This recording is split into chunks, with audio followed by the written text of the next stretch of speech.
Talking about we talked about the draft a little bit today. Draft season coming up. NBA draft next week, obviously. And talking about how I was too scared to text Mike Conley. I remember this story, TJ, that I have been the one NBA draft in my life, and it was the 2007 NBA draft. And the reason I drove myself to New York because Mike and Greg and Daquan, my three teammates, were getting drafted. Also, Josh McRoberts was in that draft, who I played AAU basketball with in Indianapolis, and he was coming out of Duke. He was a year older than us, but he was coming out of Duke and ended up being a second round pick. And I wanted to be there to support my friends, and I was like, this is cool. And I've also never been to a draft and all this sort of thing. I didn't even tell these guys I was going. I did not sit at the table in the green room because I didn't tell anybody that I was going. I said to myself, these guys that I just got done going on a Final Four run with, that I have known for most of my life, and I'm very close with, are about to get drafted. And I said, I'm sure they're going to be busy. I'm sure they have other people to talk to and shit. I don't even want to tell them I'm here. So I drove to New York with my brother. We made our own arrangements with hotels and all that thing. And I bought the cheapest ticket that we could get because I had no money. And we sat in the top row of the theater at Madison Square Garden. And I watched the 2007 draft from the top row. And Mike and Greg didn't even know I was there. And Daquan, they didn't even know I was there. Dude, you are way too nice. I is what I am gathering from doing this podcast. And the whole rationale the whole thing going through my head was like, I mean, they're busy. They're like, this is like the busiest, like biggest moment of their, like, why did they don't want their dipshit friend from, Yeah, these guys definitely don't want like one of their best friends to be with them on the most important day of their life. You're right. But I also didn't want to come across as like a hanger. Like, I didn't want to be that guy that was like, hey man, can I get some money? So I was just like, I want them to know that I'm not here for like clout. I'm not clout chasing. I'm not trying to get on TV. But I want my energy to be in the arena to like celebrate. So like when Greg gets drafted, I was losing my fucking mind. And Mike got drafted, and Daquan, I was going crazy for all of them. But I was doing it from the top row because I didn't want to bother any of them. A ridiculous move.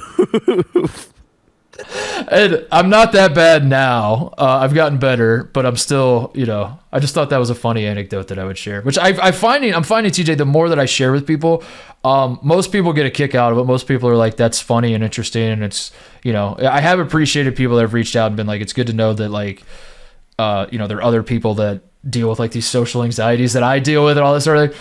But I also dig myself a bigger hole with a lot of people as well. They're like, I knew you're a weirdo. I had no idea you were that fucking weird. I had no idea that you're, so there are a lot of people that are turned off by every time I share something. What was the conversation with those guys like? Like, how long did you wait before you told them that you actually came to New York and went to the draft?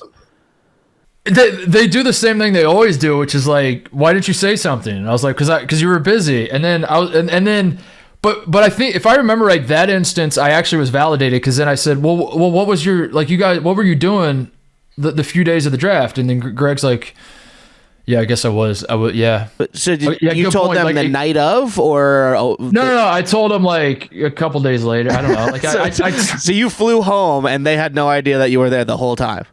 I texted Greg that like I talked to him. I texted Greg like the morning of. For what it's worth, I did text him like, dude, it's been so long, so I don't remember all the specifics, but I do think I texted him like the morning of the draft where I was like, good luck tonight, boys. Like, I'm so happy for you guys. Like, this is awesome, whatever. And then after they get drafted, I text him like, fuck yeah, you did it. Like, congrats, all that sort of thing. But no, I don't think I was like, hey, by the way, I'm in New York. You guys want to link up? And then I told him like after the fact, when the next time I saw him, I was because immediately like after they get drafted, like Greg and Mike both, I think, but definitely Greg, I remember, like gets on a plane to Portland immediately, and he's got to go do the photo shoots and all that sort of thing. And he had a very hectic life for however many days, and then when it started to kind of slow down, I bumped into like we when I finally saw him again. I mentioned it in passing. He does the same thing he always does. Like, why the fuck would you not tell me, dude? Like, we were in New York the whole time.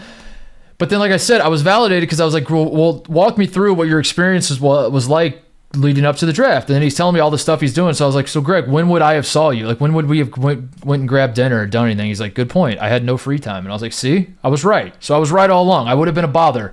if I would have told you I was in New York, you would have had to adjust your plans with like the agents you were meeting with and the teams and the NBA, and I didn't want to do all that, so I didn't want you to worry about it. Just go do you, and I'll see you guys later. It was probably a safe play by you as well, because like you went to the Final Four too. You could have got drafted that night, and you would have looked like an idiot CJ. if you weren't in the building on your own draft night.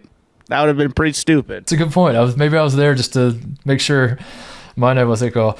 But I remember that story after we had talked about the texting Mike and with the draft coming up. I was like, I think that's worth sharing. So there you go. I thought I'd share that one. I got to cheap them at the top row. 2 of my childhood friends are getting drafted in the top 5, and I'm at the top row, just like, I don't want to bother you guys. Oh man, it's so funny.